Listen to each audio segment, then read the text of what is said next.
Hello everyone, मैं वंदना आप सभी का मोस्ट वेलकम करती हूँ अपने यूट्यूब चैनल ऑनलाइन शिक्षा में। आज फ्रेंड्स हम लेकर आए अलंकार। आज हम लोग अलंकार देखेंगे। अलंकार कितने प्रकार के होते हैं और कौन कौन से अलंकार आपसे एग्जाम्स में पूछे जाते हैं, तो पूरा डिटेल से हम इस वीडियो में आपको करवाएंगे। तो वीडियो को लास्ट तक ज़रूर देखें, आपके लिए ये वीडियो बहुत ही यूजफुल होने वाला है। तो चलिए स्टार्ट करते हैं। सबसे पहले देखेंगे अलंकार आपका कितने नंबर का बोर्ड एग्जाम्स में पूछा जाता है। तो ये आता है 2 नंबर का। 2 अंक आपके पूरे पक्के हो जाएंगे इस वीडियो में, क्योंकि दोस्तों इससे या तो आपसे एग्जाम्पल पूछ दिया जाता है कि इनमें से कौन सा अलंकार है इसमें, या फिर आपसे डेफिनेशन और एग्जाम्पल एक एक नंबर में दोनों पूछ दिए जाते हैं। तो आपसे इस तरीके से एग्जाम्स में पूछा जाएगा, एग्जाम्पल भी दिया होगा या फिर अथवा में आपसे पूछा जाएगा। इसकी परिभाषा सहित उदाहरण सहित आपको लिखना है। तो चलिए देख लेते हैं अलंकार का शाब्दिक अर्थ क्या होता है। सबसे पहले आपको ये पता होना चाहिए कि अलंकार का शाब्दिक अर्थ क्या होता है, अलंकार किसे कहते हैं। तो अलंकार का शाब्दिक अर्थ होता है आभूषण। क्या होता है? आभूषण। जिस प्रकार से आभूषण पहनने से किसी भी स्त्री पुरुष की जो सुंदरता है वो बढ़ जाती है, इसी प्रकार किसी भी काव्य में या किसी कविता दोहा में अलंकार का प्रयोग हो जाने से उसकी सुंदरता बढ़ जाती है। तो अलंकार का शाब्दिक अर्थ होता है आभूषण। अब अलंकार कितने प्रकार का होता है ये देखना है अपन लोगों को। तो अलंकार होता है 3 प्रकार का। मोस्टली कितना होता है? 3 प्रकार का। आप लोगों को पढ़ना कितना है? 2 प्रकार का। तो 3 प्रकार के कौन कौन से होते हैं? शब्दालंकार, शब्द अलंकार और अर्थालंकार। नेक्स्ट उभय अलंकार। 3 प्रकार के अलंकार होते हैं आपको, लेकिन इनमें से आपको पढ़ने हैं 2, शब्द अलंकार और उभय अलंकार। तो शब्द अलंकार के आप पढ़ेंगे अनुप्रास अलंकार, यमक अलंकार और श्रेयस अलंकार। इस वीडियो में हम आपको करवाएंगे। और अर्थालंकार से करवाएंगे। अर्थालंकार में आपको मिलेंगे उपमा अलंकार, रूपक अलंकार और पृच्छालंकार, जो मोस्ट इम्पोर्टेंट है, एग्जाम से पूछे जाते हैं। तो चलिए स्टार्ट करते हैं। सबसे पहले देखेंगे अनुप्रास अलंकार किसे कहते हैं। अनुप्रास अलंकार एक ही वर्ण की बार बार आवृत्ति होने पर अनुप्रास अलंकार होता है। तो किसी भी दोहे में, चौपाई में, जहाँ भी आपको एक वर्ण की बार बार आवृत्ति मिल जाए तो वहाँ पर कौन सा अलंकार होगा? अनुप्रास अलंकार होगा। बार बार आवृत्ति मतलब कि एक ही वर्ण बार बार आएगा, तो उसकी जो आवृत्ति होती है उसी के अकॉर्डिंग आप कौन सा अलंकार बताएंगे? अनुप्रास अलंकार होगा इसमें। तो चलिए देख लेते हैं। जहाँ पर वर्णों की आवृत्ति होगी वहाँ अनुप्रास अलंकार होगा। एग्जाम्पल देख लेते हैं। एग्जाम्पल है तरणि तनुजा तट तमाल तरुवर बहुछाए। तरणि तनुजा तट तमाल तरुवर, इसमें आप लोग देख रहे होंगे कि ता वर्ण की बार बार आवृत्ति हो रही है। ता वर्ण बार बार आ रहा है, तो ता वर्ण की आवृत्ति हो रही है, इस वजह से इसमें कौन सा अलंकार हो जाएगा? अनुप्रास अलंकार हो जाएगा। नेक्स्ट एग्जाम्पल देखेंगे। चारु चंद की चंचल किरणें खेल रही थी जलथल में। तो ये एग्जाम्पल बहुत अच्छा है, मोस्ट इम्पोर्टेंट है एग्जाम्स के लिए। दोनों एग्जाम्पल तो आपको ये याद रखने हैं। नेक्स्ट कौन सा था? चारु चंद की चंचल किरणें खेल रही थी जलथल में। तो चारु में चा, चंद में चा, चंचल में चा, तो इसमें भी आपकी चा वर्ण की क्या हो रही है? आवृत्ति, यानी कि चा वर्ण बार बार इसमें आ रहा है। तो कौन सा अलंकार हो जाएगा? अनुप्रास अलंकार हो जाएगा। इसके बाद दोस्तों जिसमें हमको ट्रिक की ज़रूरत पड़ेगी, तो हम इसमें आपको ट्रिक भी बताएंगे याद करने की। तो वीडियो में लास्ट तक ज़रूर बने रहें। अगर वीडियो अच्छा लगे तो वीडियो को लाइक कर दें, चैनल को सब्सक्राइब भी कर लें और अपने दोस्तों को भी शेयर कर दें, ताकि नेक्स्ट वीडियो जब भी हम डालें तो नोटिफिकेशन आपको मिल जाए। नेक्स्ट देखेंगे यमक अलंकार। यमक अलंकार क्या होता है? जब एक ही शब्द 2 या 2 से अधिक बार भिन्न भिन्न अर्थों को प्रकट करता है तब वहाँ यमक अलंकार होता है। यानी कि कोई भी शब्द 2 या 2 से अधिक बार आएगा, लेकिन उसके अर्थ भी क्या होंगे? अलग अलग होंगे। तो एक शब्द 1 से अधिक बार भी आएगा और उसके अर्थ भी अलग अलग होंगे, वहाँ पर क्या होता है? यमक अलंकार होता है। तो इसका एग्जाम्पल आप लोग देखेंगे। माला फेरत जुग भया, फिरा न मन का फेर, करिका मन का डार दे, मन का फेर। तो इसमें आपको मन का फेर, मन का से क्या मतलब है? एक मन का अर्थ है मोतियों की माला। जो मोतियों की माला होती है उससे मतलब है इस मन का, और एक मन का अर्थ है किसी भी व्यक्ति का मन।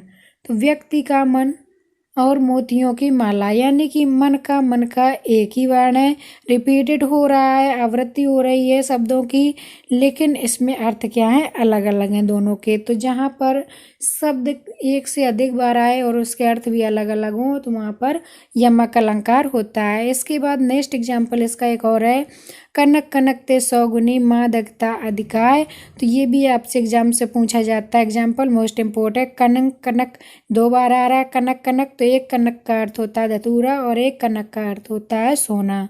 तो दोनों के अलग अलग अर्थ हैं और वह शब्दों की भी आवृत्ति हो रही है, तो इसमें भी आपका कौन सा हो जाएगा, यमक अलंकार हो जाएगा। इसके बाद देखेंगे श्लेष अलंकार। श्लेष अलंकार क्या होता है, जब एक शब्द बिना आवृत्ति के दो या दो से अधिक अर्थ प्रकट करता है तब वहाँ श्लेष अलंकार होता है।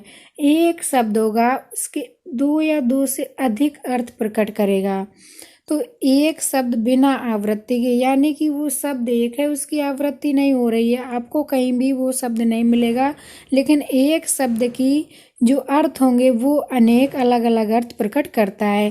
तो चलिए एग्जाम्पल देख लेते हैं, जहाँ पर एक शब्द होगा लेकिन अर्थ अनेक होंगे वहाँ पर कौन सा अलंकार होगा, श्लेष अलंकार होगा। ठीक है दोस्तों, आपको समझ में आ रहा होगा, बहुत बढ़िया। उदाहरण देख लेते हैं, चरण धरत चिंता करत चितवत चारों ओर, सुबरन को खोजत फिरत कवि व्यभिचारी चोर।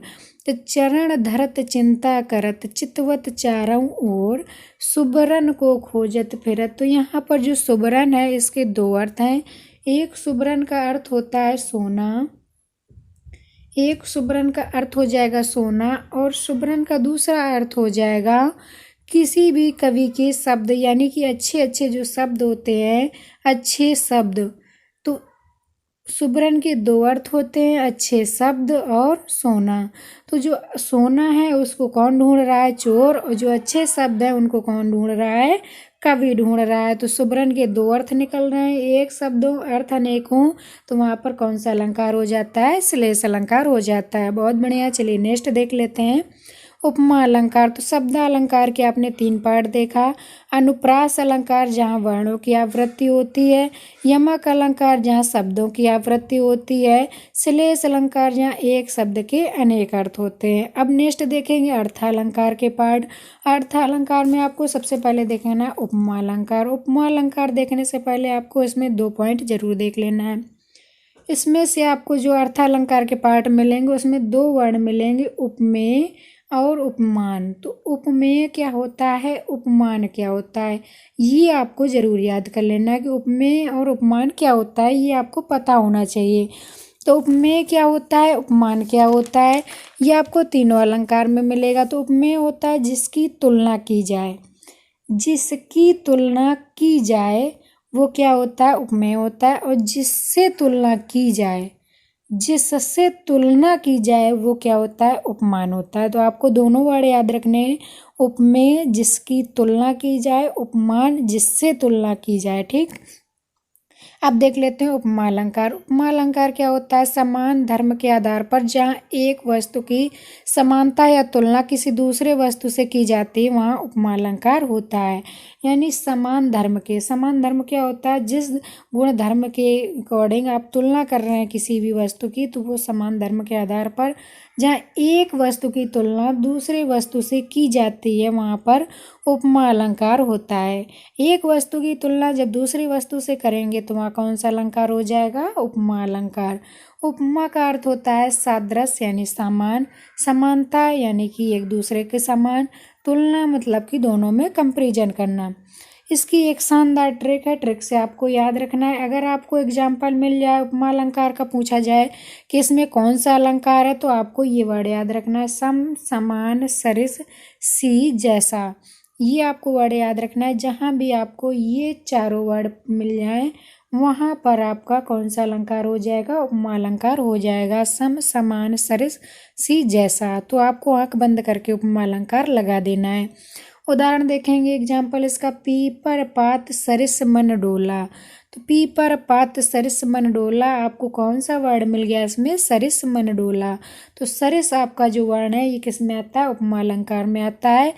और इसमें कंपेरिजन की गई है कि जो व्यक्ति का मन होता है वो किसके समान डोल रहा है, पीपल के पत्ते के समान डोल रहा है। के समान आ जाए यानी कि तुलना की जाए कि जो व्यक्ति का मन है वो पीपल के पत्ते के समान इधर उधर भटकता रहता है, डोलता रहता है। तो आप कंपैरिजन समझ लीजिए या समानता कर लीजिए, ये किस में आता है, उपमा अलंकार में आता है। अब नेक्स्ट देखेंगे, नेक्स्ट है रूपक अलंकार। रूपक अलंकार क्या होता है, जहाँ उपमेय में उपमान का निषेध रहित आरोप हो वहाँ रूपक अलंकार होता है। निषेध रहित, निषेध रहित का क्या मतलब होता है, निषेध रहित जहाँ पर किसी भी उपमेय का या उपमान का जो रूप होता है उसमें किसी का भेदभाव न करते हुए सीधे एक वस्तु को दूसरी वस्तु मान लेना। यानी कि जो उपमेय है उपमेय को ही उपमान मान लिया किसी भी भेदभाव के बिना, वहाँ पर क्या होगा, रूपक अलंकार हो जाएगा। जैसे चरण कमल बंदव हरिराई, तो भगवान के चरणों को सीधे कमल का पुष्प मान लिया कि भगवान के जो चरण है वो एकदम पुष्प के समान हैं, यानी कि जो भगवान के चरण हैं वो केवल पुष्प हैं। तो इस तरीके से अगर जब उपमेय को उपमान मान लिया जाता है तो वहाँ कौन सा अलंकार हो जाता है, रूपक अलंकार। रूपक अलंकार में आपको उपमेय और उपमान याद रखना है। उपमेय क्या होता है, जिससे की तुलना की जाए, उपमान जिससे तुलना की जाए, ठीक। अब नेक्स्ट एग्जाम्पल है इसका, मैया मैं तो चंद्र खिलौना लियो। मैया मैं तो चंद्र खिलौना लियो, ये भगवान श्री कृष्ण जी अपने मैया से कह रहे हैं, मैया मैं तो चंद्र खिलौना लियो। तो भगवान कृष्ण ने चंद्रमा को ही खिलौना मान लिया कि ये चंद्रमा एक खिलौना है जो मुझे चाहिए। तो इसमें आपको चंद्रमा को ही खिलौना मान लिया गया है, बिना किसी भेदभाव के, बिना किसी निषेध के ही। जब उपमेय में को ही उपमान मान लिया जाता है बिना किसी भेदभाव के, तो वहाँ पर रूपक अलंकार होता है। नेक्स्ट है हमारा उत्प्रेक्षा अलंकार। बहुत बढ़िया, आपको समझ में आ रहा होगा तो आप कमेंट में ज़रूर बताएं। चलिए नेक्स्ट देख लेते हैं। अगर ये वीडियो आपके लिए यूजफुल रहे तो वीडियो को लाइक, सब्सक्राइब और शेयर ज़रूर करें अपने दोस्तों को। उत्प्रेक्षा अलंकार क्या होता है, जहाँ उपमेय में उपमान की संभावना की जाए वहाँ उत्प्रेक्षा अलंकार होता है। उपमेय में उपमान की संभावना की जाती है वहाँ पर उत्प्रेक्षा अलंकार होता है। इसकी शानदार ट्रिक है, जहाँ पर ये वर्ण आपको मिल जाए, मनु मानो, जनु जानो, जानहु मनहु, ये वर्ड मिल जाए तो आपको आंख बंद करके उत्प्रेक्षा अलंकार लगा देना है। तो मनु मानो, जनु जानो, जनहु मनहु, इस तरीके से वर्ड मिलेंगे, वो कौन सा अलंकार होगा, उत्प्रेक्षा अलंकार होगा। जहाँ उपमेय में उपमान की संभावना की जाए, यानी कि उपमेय में उपमान की संभावना केवल की जाए, ना कि किसी की कंपैरिजन या किसी का एक दूसरे के ऊपर भेदभाव या कुछ करना, केवल संभावना की जाए, वहाँ पर उत्प्रेक्षा अलंकार होता है। उदाहरण देखेंगे, सोअद ओढ़े पीत पटु श्याम सलोने गात, मनहु नील मणिशैल पर आतप पर्यो प्रभात। तो मनहु नील मणिशैल पर आतप पर्यो प्रभात, तो मनहु शब्द आपको मिल गया, तो आपको आंख बंद करके कौन सा लगा देना है, इसमें उत्प्रेक्षा अलंकार लगा देना है। तो दोस्तों ये थे आपके इम्पोर्टेंट अलंकार जो एग्जाम से पूछे जाते हैं। अगर दोस्तों ये वीडियो आपके लिए थोड़ा सा भी यूजफुल रहा हो तो वीडियो को लाइक कर दें, चैनल को सब्सक्राइब कर लें और अपने दोस्तों को भी शेयर कर दें। Thanks for watching, love you guys. मिलेंगे नेक्स्ट वीडियो में, तब तक के लिए बाय बाय।